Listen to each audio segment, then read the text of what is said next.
coming with another Get Mobilized moment. And today I want to talk about how sophisticated our workforce has gotten in terms of soft skills. Now, when I talk to employers to find out what it is that they need and want, they almost always talk about soft skills. But we see people putting more effort into getting more technical skills or education and training. And listen, I'm all for education and training. So you do need to get that. And the way our workforce development legislation is moving and headed, you're going to have to have credentials that you have an AA degree, a BA degree, or some technical industry recognized credential showing that you've got a certain set of technical skills. So many of us already have that, and even more are going to get it. So what is it that separates the ones who can actually land a job once they've got that industry related or technical skill and credential? What's the difference between the one who can get the job and who cannot? Or even better yet, maybe you get the job, but you have a hard time staying on the job. If you have a hard time staying on any job, if you notice as you look through your work history, there's always something happening, you're always losing a job, you need to check your soft skills. It's more than likely not a technical skill problem, unless of course you're falsifying your, if you're falsifying information on your resume and as you talk about it in your interview. If that's not the case, then the problem with holding and maintaining a position and moving up in a company, or even making lateral moves in a company, it's gonna come down to soft skills. So I've got this report. It is the top 10 soft skills or qualities. Some of them are actually technical skills, but the top 10 that employers want. I'm gonna read them to you, and I'm gonna talk about one or two, whichever ones are my hot button items for the moment. Okay, one, and this one got the top rating. Okay, on a scale of 1 to 5, this one got a rating of 4.55. The ability to work in a team structure. I'm going to talk about that one in a second, but it's the ability to work in a team structure. The second highest, the ability to make decisions and solve problems. Third, the ability to plan, organize, and prioritize work. Fourth, the ability to verbally communicate with persons inside and outside of the organization. 5, the ability to obtain and process information. The ability to obtain and process information. Next is the ability to analyze quantitative data. Next, technical knowledge related to the job. And that's 4 out of 5. That got a 4 out of 5. Next is proficiency with computer software programs. Number 8, the ability to create or edit written reports. The ability to create or edit written reports. Number 10, the ability to sell or influence others. All right, so those are the top 10. And so on a scale of 1 to 5, all of those, the lowest one that I read, which was the ability to sell or influence others, is a 3.54, which is somewhat important. And then going up to 5 is extremely important. So everything I just read, everything I just told you, employers see this as somewhat important, very important, or extremely important.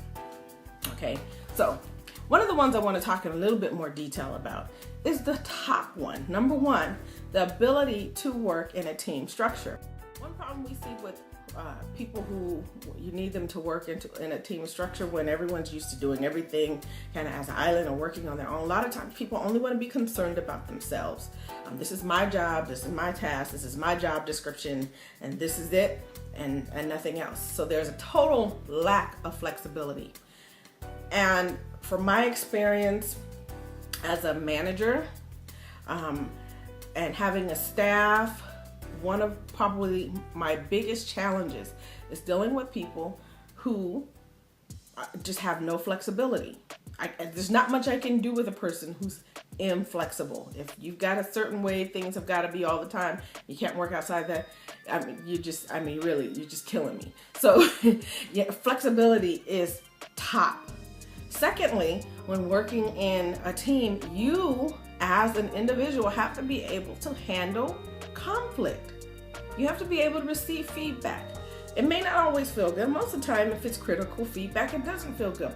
And if it's conflict, most of us don't like conflict. So, you want everything to be nice and rosy and feel good, and so you kind of avoid the things that bring conflict. But you can't work in a team structure and come out with a good end product without conflict. So, you got to be able to manage yourself in conflict. Now, the problem I see with some people, I'm going to say more problem people when it comes to managing conflict, is either they go about resolving conflict in the wrong way, a little too emotional, a little too abrasive, not really listening to what other people have to say about what happened, not being able to understand another person's perspective on a situation, not understanding that you're not the only person who's having a conflict at that moment. These are the things that I see. That's one of the problems with people who can't handle conflict. Another one is unable to communicate your position on a particular item of conflict without being accusatory, without attacking someone else. When you're expressing yourself about a conflict, most of the time you have to express it about if there's a problem with the process. You're trying to identify, where's the problem? Is it the process? Is it was there a missing piece of information? Or do you just want to attack the person? If your knee-jerk reaction is to attack the person, you've got some maturing to do so that you can handle conflict. Another problem I see with people who have a hard time handling conflict is when you're on a team and you have a conflict with an individual, you and that individual need to first work on that conflict before you go to other people, either whether that person is a peer or a higher up.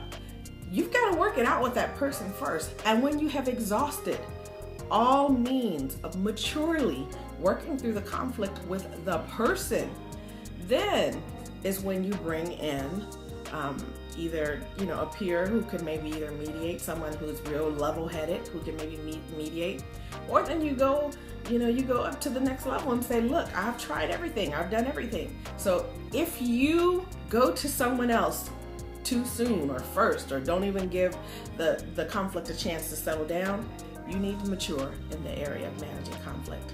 Okay. Other things, I'm going to run through these. Other areas that make it difficult for people to work in a team structure is they're unable to collaborate. Collaborate means I bring my ideas, you bring your ideas together. You're not going to get your way in everything. I'm not going to get my way in everything, but we learn how to determine what is really best for our final outcome. Okay, collaborate. Another problem with people who have a hard time working in a team, they're unable to communicate relevant thoughts and ideas. You got to talk on topic. First of all, you've got to be ready to talk. A team member who won't talk is a weak team member. Unfortunately, I'm sorry. But you've got to be able, first of all, you've got to have thoughts. You've got to care enough about the product or the project, whatever it is, to have some relevant thoughts on the topic. And then you got to be able to and be willing to communicate those thoughts, okay? So another weak area in working on a team is the inability or the unwillingness to communicate relevant, on topic, on target thoughts and ideas. Another problem in working in team, the ability to play fair, the ability to do what is best for the good of the team, or to do what is best for the good of the project or the process or the outcome, and not having to get all eyes on me, get the attention for whatever good you did, or having to point the finger and throw somebody under the bus for what didn't quite happen right for them. Play fair. Play fair. Everybody, play fair, okay? And if you can't, you're a little immature in the area of working on a team, okay? And lastly, you've got to participate. You got to be accountable. You got to participate. Whatever you're supposed to do, make sure you do it. First of all, when you're working in the team, the most mature people in this area do not wait for tasks to be assigned to them, but they take on tasks. They say, I can do that. I'm good at that. I can do that part. But if you're turned down when you offer to do it, you take it with stride. Wait for the next opportunity. Don't stop looking for opportunities to do what you do best on the team, or something that you see what your contribution can be to the team. Okay, participate. So offer to contribute your outside of the team, because anytime you work together as a team, you're gonna go away and do something, have an assignment or action item, we used to call it, that you're gonna have to do and bring back. Make sure you're accountable on whatever action item you either select to do or you're assigned to do, that you do it, okay? I'm gonna come back and have a second video, because I am over 10 minutes now in this video and I wanna go ahead and end it. But I'm gonna come back and talk a little bit about the ability to obtain and process information, and the ability to sell and influence others. Those are two others that I really wanna talk about. And I hope you have enjoyed this. I hope you've gotten something out of it. I just wanna help you out, that's all. That's the only reason I'm here, is to help you be a better person so that you can grow professionally and personally and become all that you can be. All right? Listen, I want you to prepare to do well and go out and get mobilized. This has been Michelle Walker Wade with another Get Mobilized.